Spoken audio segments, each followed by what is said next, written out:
Okay, so I finally got a match against a 650 rated player. Plays d4, so I'm gonna respond with d5, just grabbing the center. And now what will he play? Okay, knight to c3. Now I cannot go e5 because he takes, so I'm gonna start developing my my king side so I can castle. Maybe even bishop f5 before playing e6, just so my bishop isn't stuck behind the pawns. Okay, he wants to go e4 probably, because if he goes e4 immediately here, I can take, but he's preparing it with f3, so then take, and he has a nice center. I guess I can go here to prevent e4. Here maybe he has g4, move away, maybe h4, but I'm not scared because I can just retreat my bishop, so there is nothing to worry about. Okay, goes e4 anyways, but now I can just take. He takes, I take, he takes, I take. So I just win a pawn. Okay, plays queen e2. Now I guess he gets more development than me, but I'm still up a pawn, so I'm still gonna take. Because he wants me to take so he can develop probably. Because right now if I just continue, let's say with e6, he can take and he has two defenders. So that's why I'm gonna take. So I secure my one pawn advantage. Now he should take with the knight, obviously. If he takes with the pawn, that would be really weird. Okay. That's strange, because knight takes, as you can see, he develops the knight and his pawn structure is nice, but now he has these ugly pawns. I guess this one he can later support, but these two are isolated. Okay, but let's just continue with normal development. Now, if I go knight c6, he can maybe hit me with d5. So I don't want to do that, so I'm gonna play e6 first, and then knight c3, or even bishop out. I don't know which one is better. Maybe knight first. Just be okay, he goes check. Now I actually missed this check, but it doesn't matter. So the point is now if I go here, he can take, and he's gonna be attacking my knight. But I'm just gonna defend my knight, and then so I go here, take, I go. No, but if I go queen up, then my rook hangs. So I guess then I have to go knight d7. I am gonna give him the pawn back, but I'm gonna have 4 pieces developed. So here takes, and I develop this bishop, let's say, to d6. I'm gonna have 4 pieces developed. He only has 1, and obviously the queen here. So I guess I'm still better there. So that's what I'm gonna do. Because if I go here, if he takes, then if I defend my knight, my rook hangs. So so that's why I'm gonna go to d7, not to c6. I actually missed this check, didn't even see it. So I guess maybe, but here then he has d5 already. And if I go away, then check, and he has a fork. And also he was threatening this move. Or I guess not, because I can block.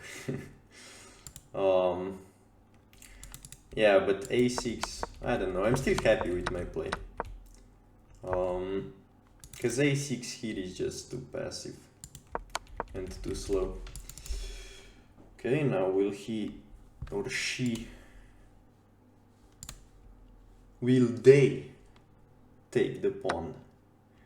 Okay, Now if I go rook b8, he can just take another one, so I'm just gonna go bishop d6. Because I was just looking, okay, where can I develop my bishop? I cannot go here because he takes, here pawn takes, so I guess I go to d6. Also e7 was fine. Now I'm just gonna castle and I have a nice development. I'm also threatening to take this pawn, but it doesn't really matter right now. I can castle or take. Which one should I do? If I take, I mean, I guess I should take, because then bishop here and take and queen takes. So let's grab the pawn. Let's grab the pawn, and now we are up a pawn. So we are up in material, because at this level material actually matters a lot. If you're up material, then you're probably gonna win. So also, let's say playing gambits at this level, it doesn't really make sense, because you won't know how to exploit the initiative. So when you have initiative, that means that you're attacking, but you have to be precise. Otherwise, you're just gonna lose all of your advantage. So this level, you should still play materialistic. So you go for the material. Okay, f4. Now we cannot take, obviously. So I'm just gonna castle. This bishop is not getting trapped because he cannot trap it anywhere. I don't see anything. Okay, goes bishop g2. I cannot go here because takes. So I guess I have to go here, lose this pawn. I don't see any other option. So let's do that. Rook b8 probably takes, and then I have to somehow open the center up. If I go e5, then I get forked actually. So I should first go c5, take, and then e5, and open up the center, because look at his king. It's stranded in the middle of nowhere. Okay, weird move. I don't know why not take the pawn. Okay, so let's go with the plan. So I have to somehow open the center. If I go e5, I obviously get forked, so that's why I'm gonna go c5. I could also maybe try to attack the pawns, but that's too slow. I'm just gonna go c5. Also, this attacks the queen. I didn't even see. If queen takes, I'm gonna take with this rook, so that the f rook can go to e8, and I'm gonna have both rooks in the center. If takes, I obviously take the queen. So queen trade. Okay, takes the pawn. Now I guess I take here. Queen takes, and then what? This bishop will be undefended, so maybe bishop c5 and then play for e5. So let's do that. Do I have any other moves? I don't see it. So let's take. Queen takes most likely. And then this bishop is undefended. Maybe I go queen e7. I go queen e7 because I'm lining up the queen to the king, and also preparing e5 and also defending the bishop. So I'm gonna go queen to e7 if queen takes pawn. Okay. Don't really get this move. So first of all, I don't have any skewer because of this bishop. But I mean, I can take and take. I don't really want to give this bishop away for the knight, because then this bishop is gonna be uncontested, so it won't have a counterpart to trade off later. So the best, I mean, the better move is bishop e4 actually, to trade off this bishop rather than taking the knight. But I also have an option to open up the center. Yeah, let's do that. I'm gonna open up the center, just look at the knight moves. I don't see anything. So open up the center. And then I'm gonna take. If takes, I take with the maybe the knight. Okay, doesn't even take. Now this does hang a pawn, so the knight is defending b2, so I can take, and take, but I don't think that's really worth it. Also notice that he cannot castle because this bishop is in the way. He cannot castle through check, so the king would have to go through check, so that's why castling is illegal. I take, or should I first play rook e8? Don't really see the difference. Maybe let's first play rook e8. Just activating the last piece, lining up with the king, and then I'm gonna open up the center. If takes, okay, attacks my queen. I can throw in this move. I can also just go here. Notice that the rook is defended by the bishop, the knight, and the rook, so I can move the queen to e7, I guess. Yeah, this is the simplest. And then take.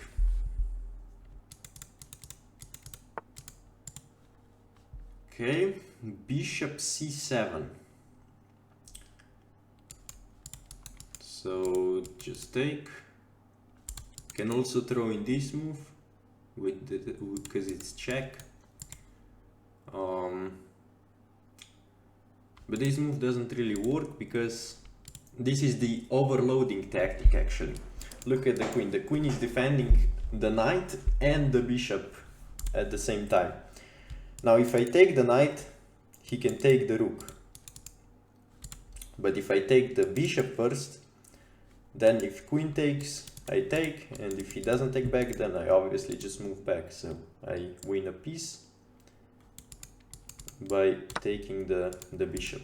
Queen takes, I take the knight. The best move here was definitely to take the pawn, because then I maybe have a checkmate. I don't see it really, but maybe there was take and then some check, and I don't know. Okay, queen takes, we just take the knight. He still cannot castle because the bishop. And obviously kingside because of the knight. So I still have this threat of taking. Okay, now I obviously take. Finally I open up the path to the king. And this is actually gonna be checkmate soon. Notice also that the knights are defended, so I can move the queen away. This is not actually even the bishop is defending right now. Okay, so this one just gets checkmated. let me see what were the other options. So I'm controlling these squares right now. So I guess king here, this is checkmate here, and check, and something block. I guess we're gonna look at the options in the analysis. Okay, but this one I obviously just take. I have two attackers, and this is mate. Let's look at the analysis. d4, d5. Obviously, I want to get a pawn in the center, just to control it. Goes knight c3. I go knight f6. Doesn't really matter which knight actually. I guess this one is a bit awkward, because then maybe, but this is like for the higher rating, because there is an opening called Jobava London. So if I go knight c6, actually bishop f4, and the threat is knight b5 to go after this pawn. So maybe this is a bit inaccurate, but I guess it's still a move. Yeah, but as you can see, knight f6 is better. This one, yeah, 0.3 doesn't really matter, but generally developing this knight in the d4, d5 positions is better. I go knight f6. This pawn is already defended by the queen, so I'm not really defending the pawn, I'm just developing the knight. And then f3. I guess this was the idea, to go e4, but I prevent this idea, because obviously take, and I win a pawn. Goes queen e2. Now here, taking with the knight, definitely the best move. This move is terrible, because look at the structure now. Yeah, and I go e6. Now let me see what was the best move. Knight c6 first, yeah. Okay, knight c6, this one. So just jumping in the middle. Yeah, but this is because it also defends the check. A bit tricky. Okay, I go e6. I miss this check, but doesn't really matter. If this one, then he can take, and then if I defend, he can take the rook. And if, I don't know, I have to go back, basically. That's what I'm trying to say. So that's why I go knight d7. So that takes, the rook is still defended, and I can develop. Here I take the pawn. Now this is pawn grabbing is generally not advised like this in this position, because I can just prioritize the development, castles and e5, but at the lower levels people don't really know how to punish this stuff, so it's fine. And this move is actually a great move, I didn't even realize. The point is obviously preventing me from going e5, but I don't think opponent saw that. I think opponent just pushed a random pawn, which actually turned out to be a great move. Because now I cannot go e5, because obviously he takes, and it's also a fork in this case. I castle, move the rook out of the attack. Always when they develop a piece, you just look, okay, this is the scope of the bishop. It's attacking my rook, so I have to move out of the way. Yeah, queen a5, don't really see a point. I was thinking he's gonna take the pawn. I go c5 because I want to open up the center. Again, weird move, why not take? Also attacking the bishop. I was planning queen e7 to push e5. Moves the knight, I go e5, I line up the rook, queen is attacked, move out of the way, and then I spot the tactic. But I think the best move was e takes, because it's made in 7 actually. But yeah, you can throw this move in anytime because it's a check, and then you can take. I took the bishop because I win a piece.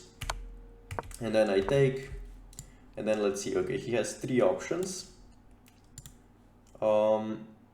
Bishop e4 best to delay the checkmate. Okay, let's look at this one first. Okay, yeah, bishop b5, rook blocks. Oh, and then because the rook went out of the way, and then I delivered the checkmate. Best move to block with the queen. And then what else? Let's say king here. I go check. Oh, this is mate, yeah, because the bishop also. So queen and the bishop. Everything is covered. And what else? The last one was here, I guess. Queen e3. Okay, and the same one, yeah. So it was mate regardless. But this was the fastest one because I just taken its checkmate. So yeah, hope you guys enjoyed the game, and see you next time.